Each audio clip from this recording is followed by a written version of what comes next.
Big news this afternoon is West Ham have bid 25 million for Wolves centre-back and captain Max Kilman. There's already reports going around that Wolves have knocked this bid back. However, West Ham were expecting the bid to be rejected. Wolves are seeking around about 45 million for their skipper. It's supposedly Lopetegui's #1 target. But the reason Wolves are holding out for such a big transfer fee is because of the contract he signed last summer. Napoli bid 30 million last summer, which Wolves rejected and then got him to sign a new deal. But not only that, there is a sell-on clause which Wolves are liable for, which is believed to be 15 or 20%, with that portion of money going to his former club, Maidenhead. So West Ham would sign him for a substantial fee. A large chunk of that money gets passed on to Maidenhead. So that is a bit of an issue when it comes to sort of Wolves and what they're looking for and what they're asking for.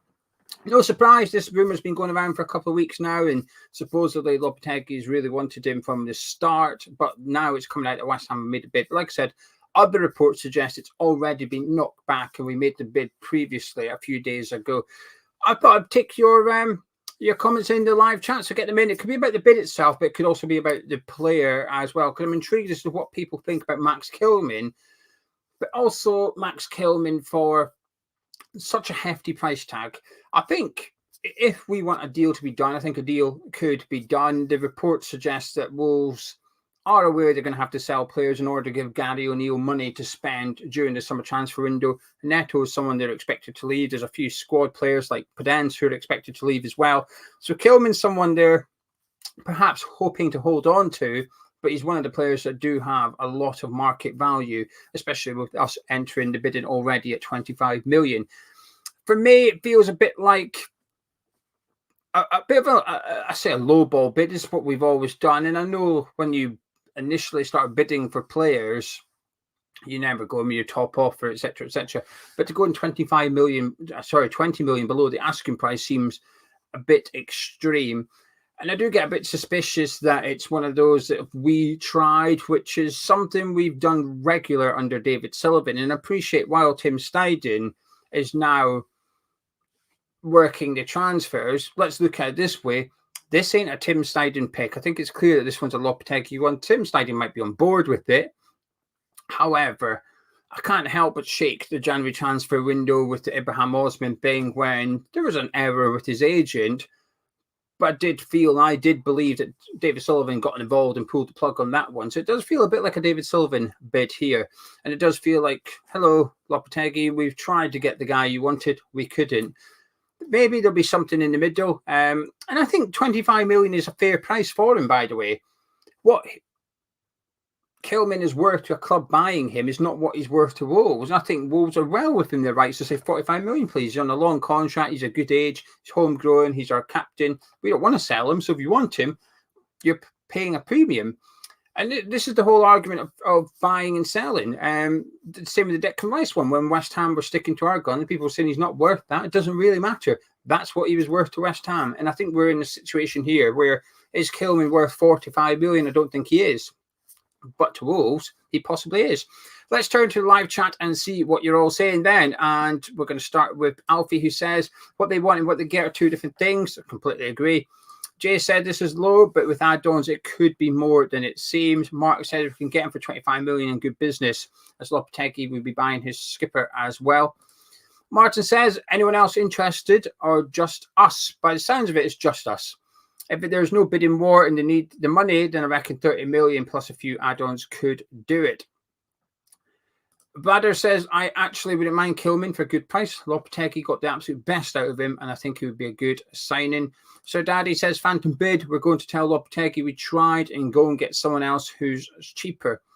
Nick says, classic West Ham. We get linked to a stud player and he scores an own goal to lose the game. He's referring to Calafiori of Italy, who scored an own goal last night.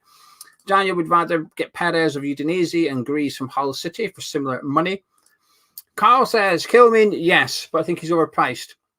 Don't recall having a great season overall. A 6 out of 10 one, which for him doesn't shout 45 million. Yes to the transfer, but maybe 30 to 35 million absolute tops. Similar wavelength to me. I think he's a good player. I've always been a fan of him, but he's 45 million. It's a chunky bit of money.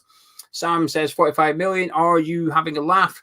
Steve says 100%. His market value is not 45, but that's what he's worth to Wolves. People forget about this.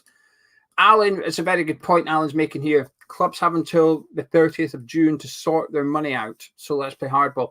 If Wolves are under pressure to sell for PSR reasons, Alan's bang on. They've got just over a week to get some money into the club. So maybe we're trying to take advantage of a situation. Whether that situation is true or not, we'll never really know. There'll always be reports and stuff.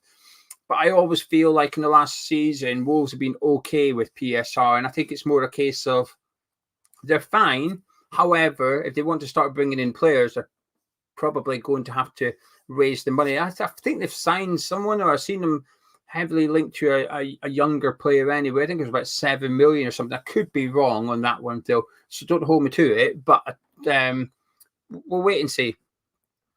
Jazza says Kilman's good, but the fact the big clubs are in for Gay and Branthwaite makes him unsure. I think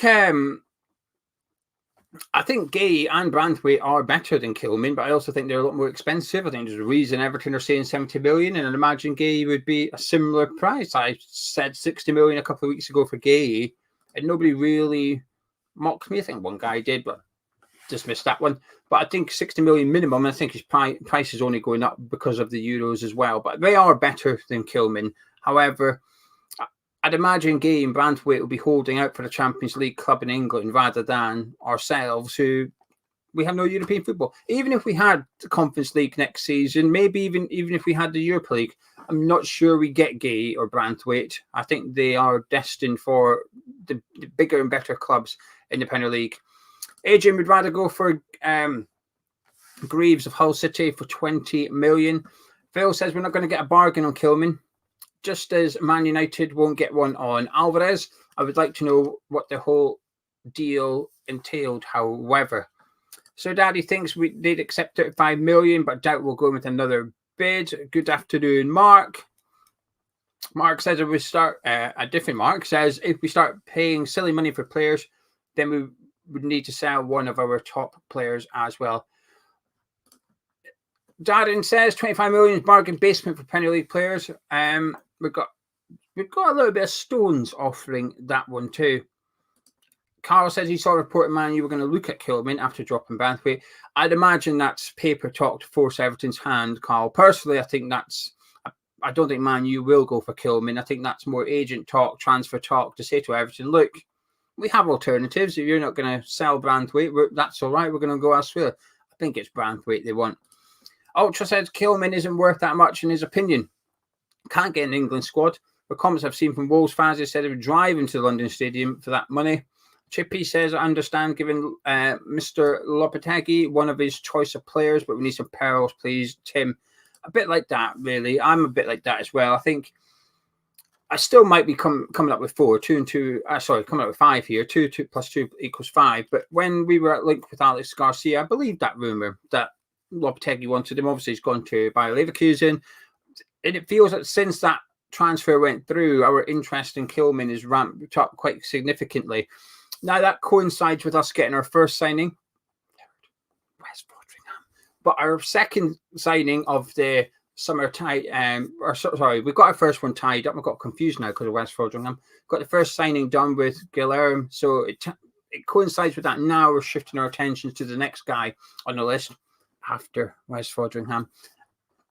So it could just be a case of that. But it does feel a little bit like, my theory is that Lopetegui is looking to bring in a captain, his own captain. Alex Garcia was skipper in Spain. Thanks to you, lovely lot, for informing me. And obviously Kilman's captain at Wolves. It does feel like maybe he's looking to bring in his own leader, left-sided centre-back as well. Obviously, we know we're trying to get a Gerd out the club by the sounds of it. 25 million is probably the fee we're looking at for Gerd. So we could almost get in the fee for a Gerd that we're going to intend on paying for Kilman. That would be good business for West Ham, I think. 27 years old. He's only just turned 27, so he'll be 27 for the entire of next season, bar the last game against Ipswich. So he'll play 37 of the 38 Premier League games as a 27-year-old, and then he'll be 28. So I always think when people say this is how old a certain player is, I think the month of birth is quite important. If they just turn out, they're waiting to go up in age, so he's 28, brilliant, but he's waiting to turn 29 next week, that kind of thing. You need a bit more detail. So I look for these things now. Kilman turns 28, I think it's the 23rd of May, and I think we play Ipswich on the 24th to 25th, a couple of days after anyway. Right then, let's see what you're all saying. Keep your thoughts coming in. Graham says, hopefully we get the deal done. Lopetegui seems keen on Kilman. 40 million might get it done. Gaz says if this is true, does it mean we're getting 25 for a Gerd? Possibly, or it might mean that we could drop our asking price. I think we're supposedly seeking 30 million for a Gerd. If you can get Kilman done, you know how much you pay for Kilman, and you know how much you need for a Gerd, really. James says 25 million should be the top offer. They turn it down. We move on. Mark's saying, I wonder if they'll take Zuma plus cash. I'm not sure about that one. Nick says, would you buy Kilman for 30 million if it means we can't have that money for striker? Which is your priority? Probably centre-back, to be honest with you, Nick. I think centre-back is my priority this summer. I think signing a big, not necessarily physically, but a big centre-back is important. If we can get a Gerd off the books, get him gone, recoup most of our transfer fee. And I've come round to the idea of Zuma leaving as well. I think if we could get a Gerd and Zuma off ski, bring in somebody, plus maybe, I think Jacob, I'm a big fan of Jacob Greaves though. I think Greaves plus another centre-back, and that would be enough. And some people disagree. That's fine. I understand why some think we need 4 senior centre-backs next year. I still think you only need 3, providing they're all good age, good experience, good ability, and they've got a good injury record. I think you're okay with 3 with Casey, as long as you've got a really good youngster, which we do with Casey. If we didn't have Casey, I'd be a bit hesitant and say maybe get an older one, someone that doesn't necessarily need game time, like an Ogbonna, but just fit. So that's how I would like the makeup of centre-backs look next season. With no European football, it takes the pressure off the squad a little bit, and I want to see a pathway for youngsters. But what I will say, just to emphasise that, I do not want 3 centre-backs and one of them Kurt Zuma. That's a no-go, because he will get injured. So the 3 have to be the right centre-backs. So Mavropanos, Greaves, and someone else, whether it be Kilman, Calafiori, someone like that. I think that'd be good as far as I'm concerned. Dave's asking if Kilman said he's open to move. Not to my knowledge, but my theory is prior to clubs making moves, they definitely speak to people and work out if they want to move. Saying that didn't stop us bidding for Harry Maguire when he had no interest in coming to West Ham and that. But usually clubs will do their due diligence. I knew that was going to be a tongue twister. I knew I was going to mess that one up. Clubs will reach out to agents or whatever and just find out if they're interested in a move prior to making a formal bid, in my opinion, because otherwise it's just a waste of time for everybody, especially the club trying to buy that player. You don't have enough time, effort, and money to waste. You've got to get it right. So I think if we've made a formal bid for Kilman, and I believe we have, I do believe this, I think there's possibly been some encouragement from Kilman's side of things, and maybe even some encouragement from Wolves' side of things. That might be, we'll sell him for 45 million, but that's encouragement to the buying club. Brilliant. We've now accepted you're going to sell him. Let's negotiate the price. So maybe he hasn't said it, but I think this is our way of also letting Kilman know that we're serious. If those conversations haven't taken place, now we go in. It's a very public bid. You're basically saying to Kilman, we want you. Lopetegui wants you at West Ham. And see where we go from there. I remember doing it with Marko Arnautovic, where Stoke said no, so Marko Arnautovic started kicking up a fuss. Now, I'm not saying Kilman's going to do that, but it benefited us going public with our interest in Marco. So Daddy Sell report that the Sevilla striker Nesri is keen to play under Lopetegui, so hopefully we're going for him. Rai was saying he's 28 until he's 29, and James is saying he's 27 until he's 28. Some Twitter jokes there. I wonder if you have all been doing. I've been keeping an eye on this Jay Slater thing. I can't get enough of it, truth be told. All this detective armchair mothers. I've been saving them, so when we do our Naked next week, basically our podcast not about football on Patreon, when we do that those comments are going to be the topic, because Gonzo won't have seen them, and I'm looking forward to it. But my 2 favorite ones is one is saying maybe he's got stuck on a cactus, or he's injured himself on a cactus. And my second one, somebody actually put up flight details to Tenerife, basically saying, why doesn't everyone get on a flight and go join the search party? And someone, I kid you not, someone genuinely replies saying, I'm in an electric wheelchair, but I'm willing to go. Do you think I should go? No, don't. Nobody go. But anyway, it's just tickled me. So that's a social media joke there. So that's triggered it. I made the joke I've done a video about the interesting Kudus and Paqueta prior to this big news breaking. That was going to be this evening's video. So it'll come out over the weekend. And so will this, Gary. I've already done another video with Frankie. It's on the channel. It's ready to go. It'll probably go up on Sunday night. So we discussed centre-backs a little bit in there and strikers and whatever like that. So I think that'll go up Sunday. So we've got a lot coming up in the next 2 days. We've got my video about Kudus and Paqueta, the England preview, the Scotland preview, my podcast with Frankie, plus I'm live at 9 a.m. on Sundays every Sunday morning with Charlie. So a lot of content. Nick saying he knows I like a bet. Would you bet that we have over or under a net spend of 65 million? What would you bet we have as a net? I don't know. I think it'll be over. I'd not far over though, Nick. 70 million, maybe 75 million. I think we'll spend a bit of money this summer. I don't think it'll be 100+ million or anything.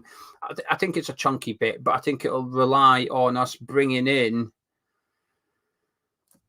money for Gerd and possibly one or two others. I believe I'll say this, I think there's a West Ham player way to leave, and I think Downs is possibly off as well. Don't quote me on that one, though. We'll wait and see. But I don't know if Downs will be here next season. Virus is saying, is Degrees deal likely to happen? I've not heard. I think it's just paper talk. I hope it does, but there's not really been anything significant to suggest that it will. There's nothing substantial. Dean says, I think Kilman wants to come to us. I can see the final price being in the middle of what they want and what we offered. I do as well. I think I'll say 35 million, a deal worth 40 million, something like that. Between that figure, 35 and 40 million, I think is what might happen in order to get it done. I wouldn't be surprised if there's a clause in there, because obviously Wolves' biggest problem is that sell-on clause that they've got to hand over to Maidenhead, and it's worth a lot of money. So I wouldn't be surprised if we put something similar in the transfer deal, so that if Kilman does leave West Ham for a decent fee, Wolves will benefit from that as well. I don't know. I'm just guessing. That's all we can do. We can only just guess. Chris likes the thought of us getting deals done early rather than waiting till last minute. More time to bed in Kilman is quality, but wouldn't pay anything more than 35 million. Keep up the good work. Well, thank you, Chris, for your kind words. I agree. 35 million. West Ham forever. What striker? To be honest with you, I don't know. Nick, my problem is my chippy order, right? And then we'll take some more football comments and wrap this up. My chippy order doesn't exist in England. In Scotland, I quite like. I'm aware there's a pudding in England, right? It's like, I don't know how to describe it because it's new to me. It feels like an upside down pie. Is that fair to say? It's a pudding in England is an upside down pie. So you have meat in it, and it looks like an upside. I've never had one. It looks like an upside down pie, and I assume it's steamed or something. But anyway, in Scotland, a pudding is white or black. You can have haggis or red, and it's what you know as black pudding, for like you having your fry up, that black pudding, but you get that in batter or white pudding in batter. So my chippy order would be, depending what I'm feeling, but usually it's white pudding supper, which is white pudding and chips. Down here, you have to ask for the chips.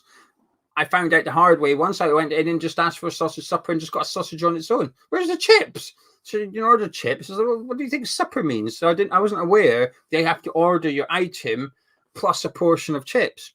Did not know that. Strange concept. In Scotland, sausage supper, sausage, chips together. There you go. I should have been aware when it was £2.50. I just thought it was really cheap. But anyway, there you go. There's your chip shop story for you. But white pudding for me, not that upside down pie thing. Whatever. I've never ate one. Never eaten one. Never tried it. I assume I like it. Alan, do we think Souček's staying? I do. I think he is. He did well, though. He played well against Portugal. Dave said we need to put some respect on Kilman's name. A bit of a Hammers track joke there. Hence the winky face emoji. Chris is hoping Alvarez is captain next season. Ricky, no, we're not doing a watch along for Mexico, Jamaica. 2 a.m. Sunday morning. It's not happening, Ricky, I'm afraid. I might watch the game, actually. Thanks for the heads up. I might watch it. I intend on watching as much Copa America as I can. I've watched every single minute of the Euros, bar 45 minutes yesterday, because we had a business call and we couldn't move it. It had to be at 2 o'clock yesterday. So I missed the first half of the game. Apart from that, I've watched every minute so far. And that's why we're live at 4 o'clock today and not 3:30, because I was watching the Ukraine game. Davin, you're correct. It's a 20%. It might be 15%, but it's one or the other. Gareth is suggesting that we offer 20 million in Zuma for Kilman. I don't think they would want Kurt Zuma. Anyway, I'm going to disappear, but get your thoughts in below if you're watching it on playback. If you're watching it live, thank you very much for joining me. Much appreciated. Like I said, later on, there'll be a video up about Paqueta and Kudus. Apparently, clubs from Saudi want him. Loads of content over the weekend on this channel, but we're live at 9 a.m. So if you're kicking about 9 a.m. on Sunday morning, please do come and join us in a live chat for a chin wag with myself and Charlie. But thank you for joining us. Please drop a like on the video if you enjoyed it. Subscribe to Hammer's chat and get your comments about Max Kilman and the bid of 25 million below. I look forward to reading your comments later. I'll catch you in a bit.